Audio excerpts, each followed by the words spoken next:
Assalamualaikum warahmatullahi wabarakatuh. Di video ini kami akan membahas tentang pelajaran dari hukum pidana, yang dimana menganalisis kasus tentang kasus pembunuhan berencana. Kasus pembunuhan berencana Nasruddin Zulkarnain adalah salah satu kasus kriminal besar di Indonesia yang menghebohkan publik, terutama karena melibatkan sejumlah tokoh penting dan juga menguncangkan kepercayaan publik terhadap sistem hukum.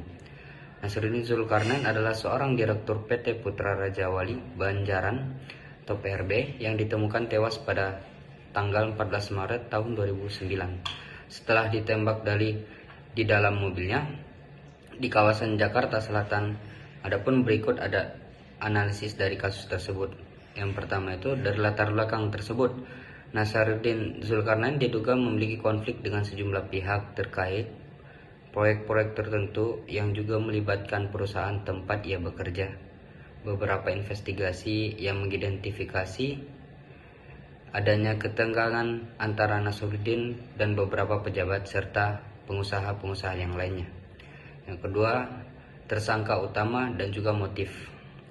Antasari Azhar yang saat itu menjabat sebagai Ketua Komisi Pemberantasan Korupsi atau KPK diidentifikasi sebagai salah satu tersangka utama dalam pembunuhan Nasruddin menurut dakwaan. Motif pembunuhan ini diduga terkait perselisihan pribadi yang melibatkan Nasruddin dan rumor yang menyebutkan persaingan terkait kedekatan dengan seorang perempuan yang bernama Rani Juliani. Kemudian akan dilanjutkan pembahasan dengan Ahmad Rizky.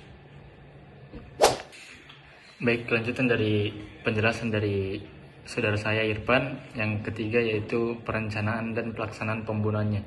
Berdasarkan investigasi dan pengadilan, Antasari diduga memerintahkan pembunuhan Nasruddin melalui sejumlah perantara.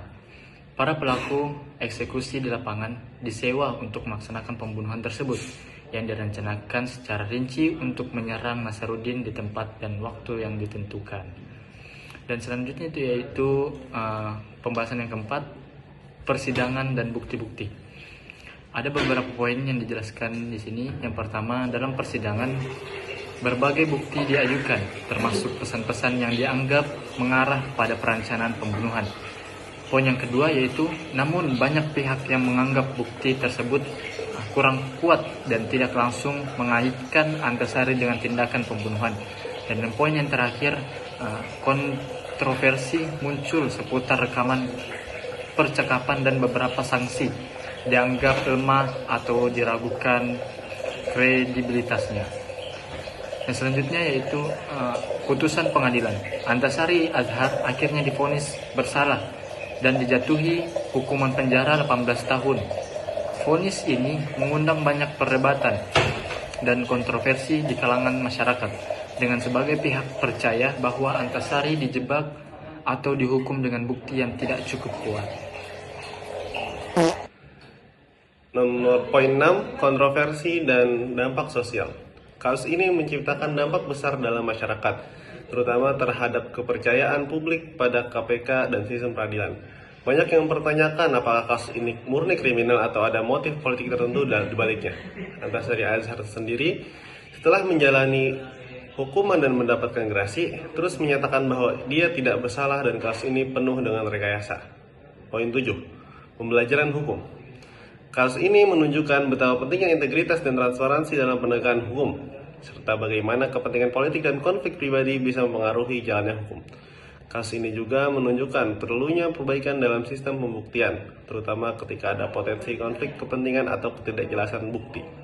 Secara keseluruhan, kasus pembunuhan berencana Nasruddin Zulkarnain bukan hanya pengungkap sisi kelam dari hukum dan politik di Indonesia, tetapi juga menjadi peringatan bagi pentingnya menjaga kepercayaan publik terhadap penegakan hukum yang adil dan transparan.